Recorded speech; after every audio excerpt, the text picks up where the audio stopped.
The relationship that once made your heart race now leaves you feeling empty.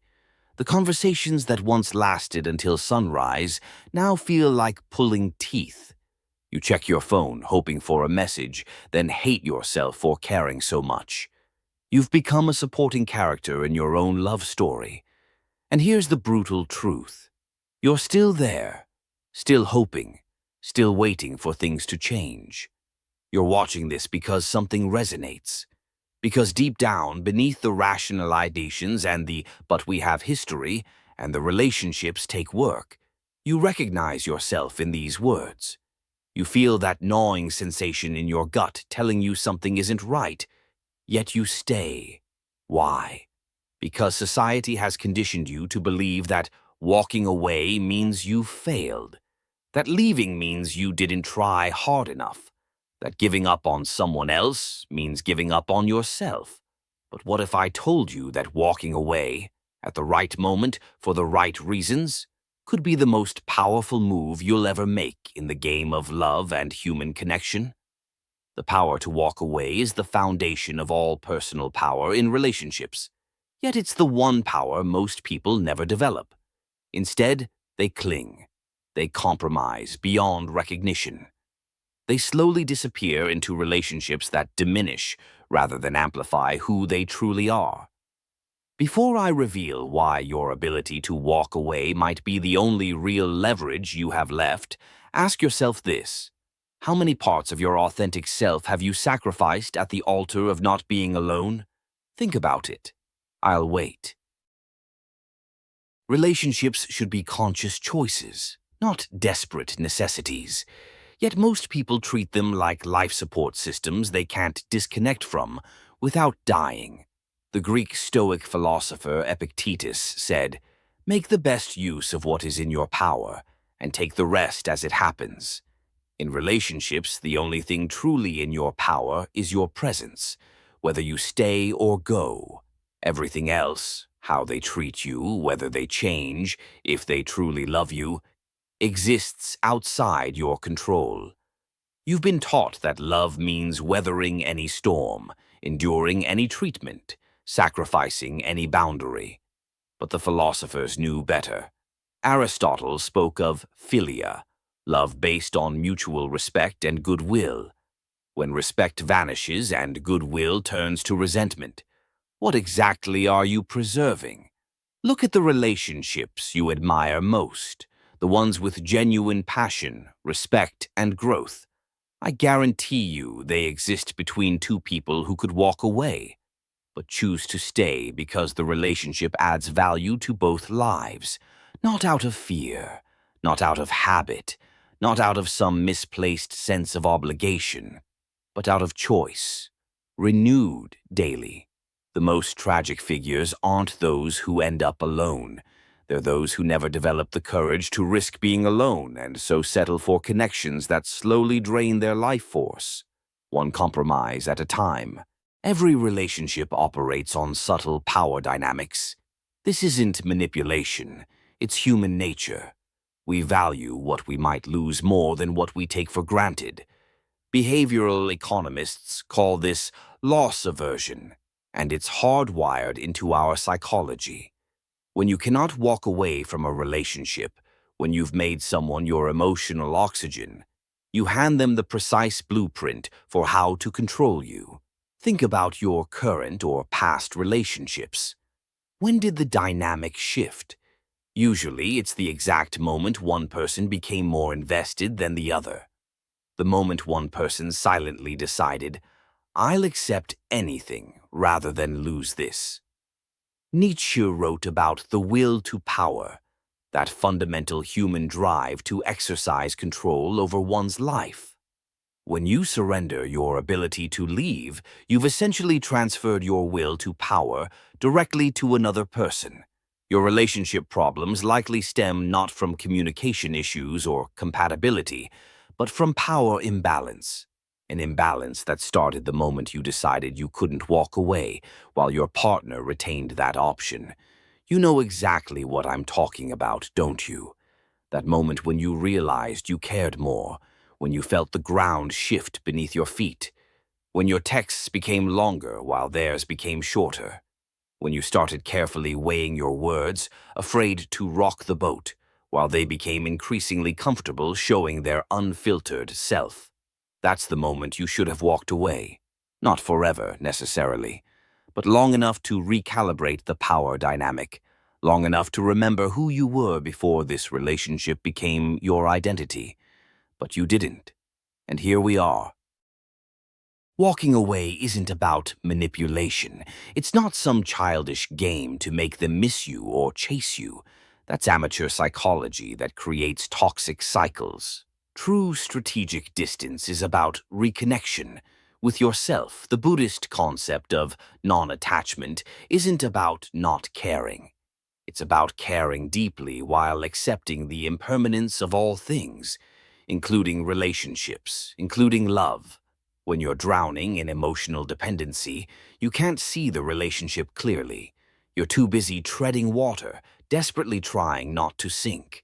Strategic distance gives you higher ground, perspective, clarity about what's really happening versus what you've been telling yourself is happening.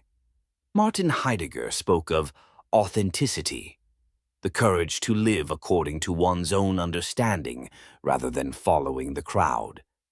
Your authentic self knows when a relationship no longer serves your growth. Your authentic self has been whispering to you for months, perhaps years, but you've been drowning it out with rationalizations. Let me describe what's happening in your body right now. As I speak, part of you is feeling seen, recognized. Perhaps your chest has tightened, perhaps your eyes have welled up. That physical response, it's your authentic self finally being acknowledged after being ignored for so long. That's the part of you that knows exactly which relationship you need to walk away from. What keeps you locked in relationships that diminish rather than elevate you? Fear. Fear of being alone. Fear of starting over. Fear that this flawed connection might be the best you can do. Fear that the pain of leaving will be worse than the pain of staying. Kierkegaard called this the dizziness of freedom, that vertigo you feel when facing the infinite possibilities that open up once you let go of what's familiar but harmful. You've created elaborate stories to justify staying.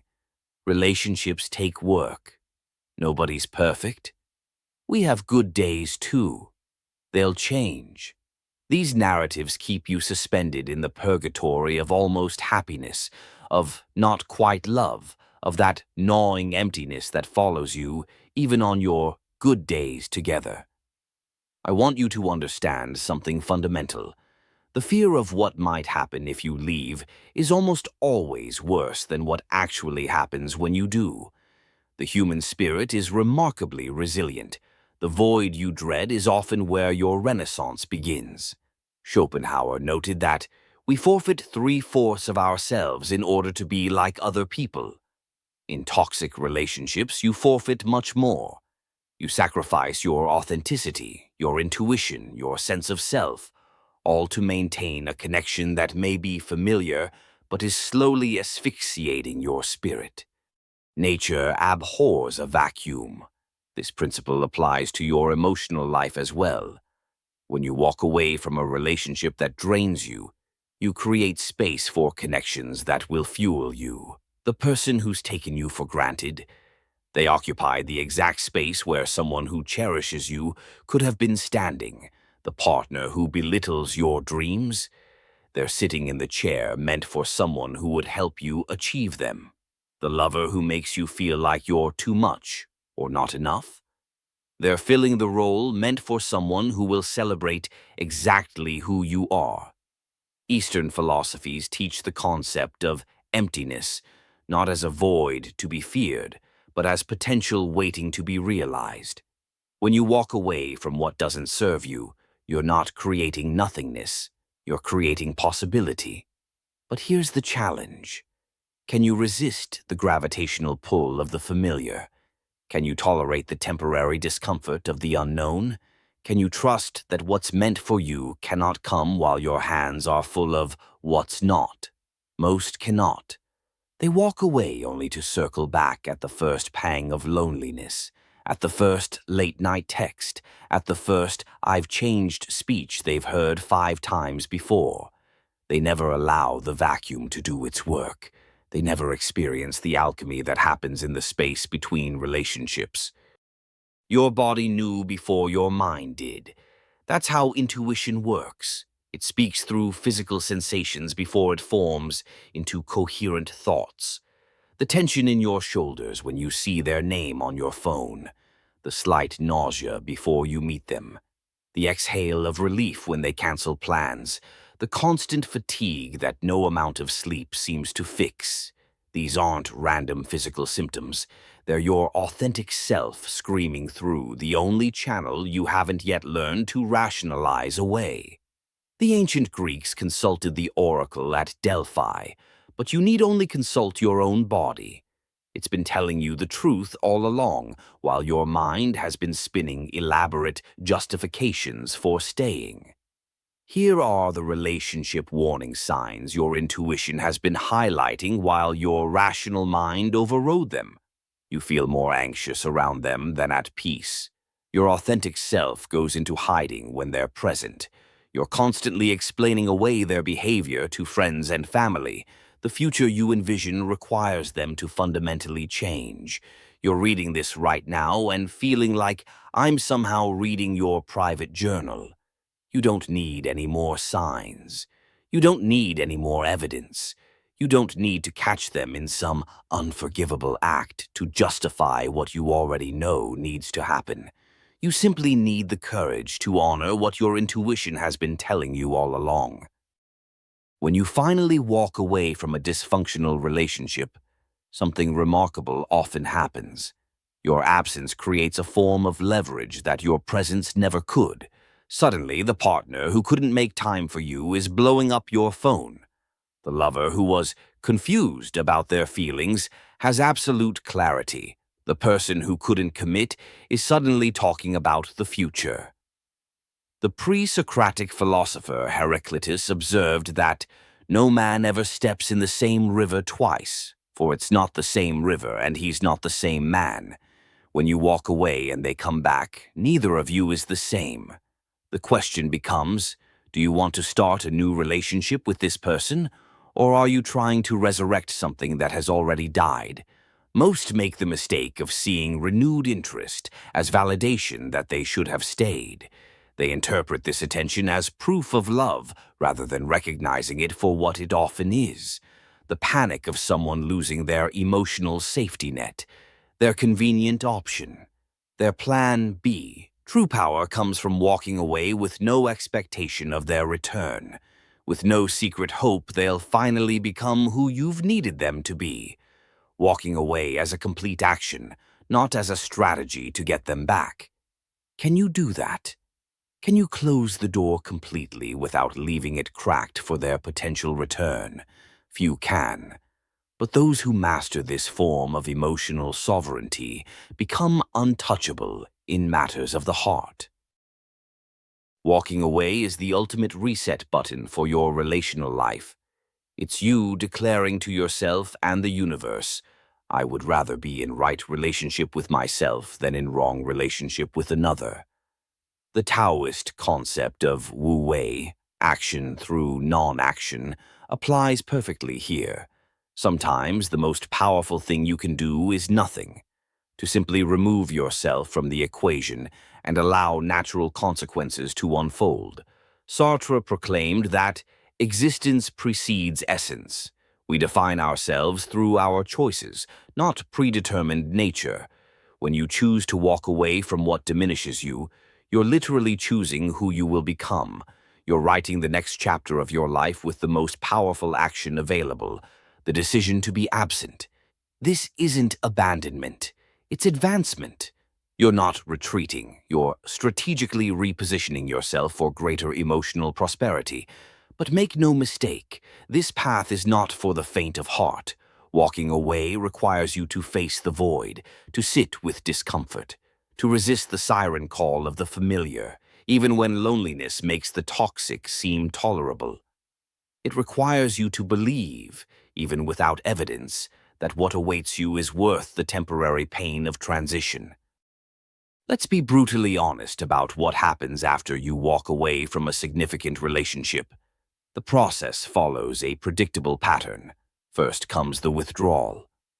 Like any addiction, separating from someone who's been your emotional fix creates genuine physiological symptoms: anxiety, insomnia, even physical pain. Your brain is literally rewiring itself to exist without the neurochemicals that person triggered. Next comes the identity crisis. Who are you outside this relationship? What do you actually enjoy when not accommodating their preferences? What dreams did you shelve that can now be reclaimed? Then comes the clarity. As the fog of emotional entanglement lifts, you'll see with shocking precision all the ways the relationship was damaging you, all the red flags you rationalized, all the compromises that chipped away at your sense of self. Finally comes the rebirth, the emergence of a version of you that isn't defined by that relationship. Someone who has faced the void and discovered it wasn't empty after all. It was full of everything you'd been missing, while focused on making a broken relationship work. This metamorphosis is what awaits you on the other side of walking away. To evolve from someone who needs external validation to someone who generates their own sense of worth. From someone who fears abandonment to someone who knows they can never truly be abandoned because they will never abandon themselves. Because here's the philosophical truth about relationships. They aren't primarily about finding the right person, but about becoming the right person. Someone who is complete within themselves, someone who chooses connections from wholeness rather than lack. The very relationship you're afraid to leave is preventing you from becoming the person who would attract what you truly desire.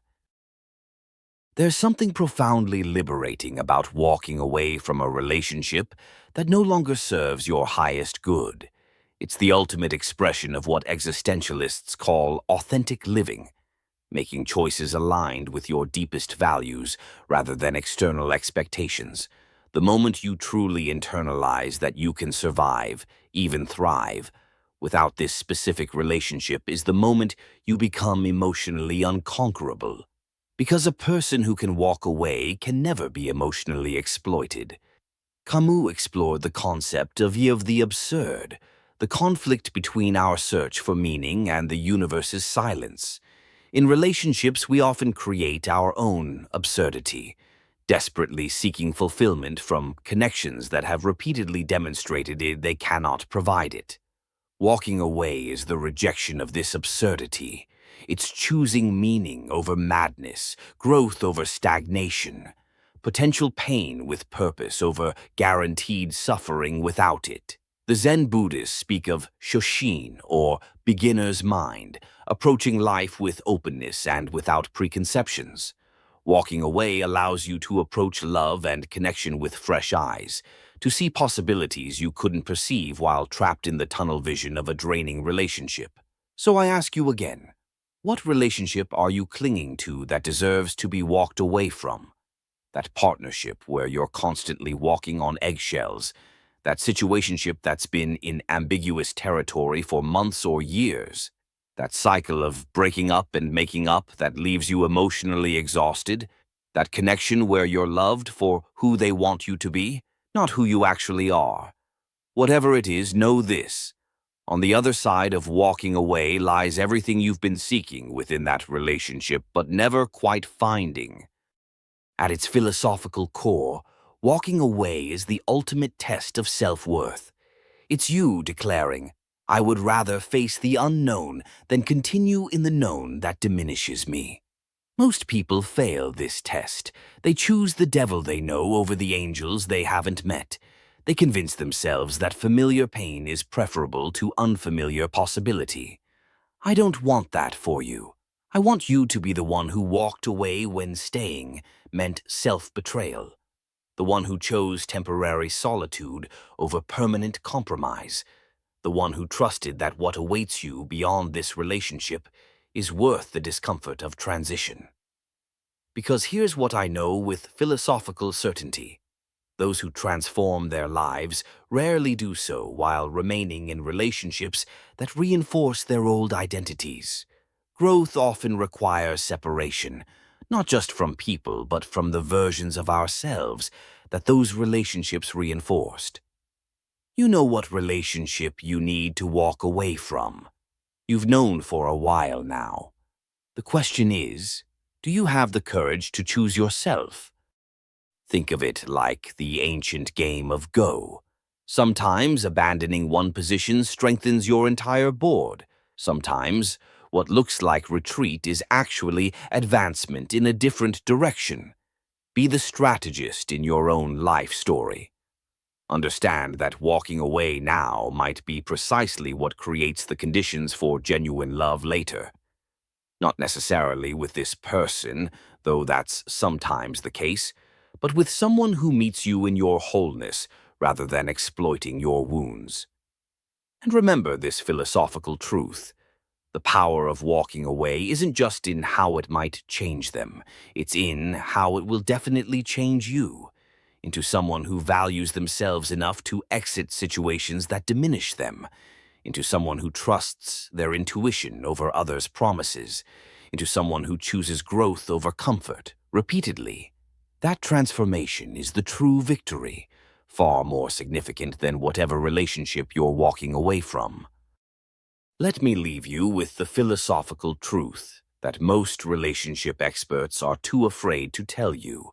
Most of what keeps you in unfulfilling relationships isn't love. It's attachment, it's habit, it's fear.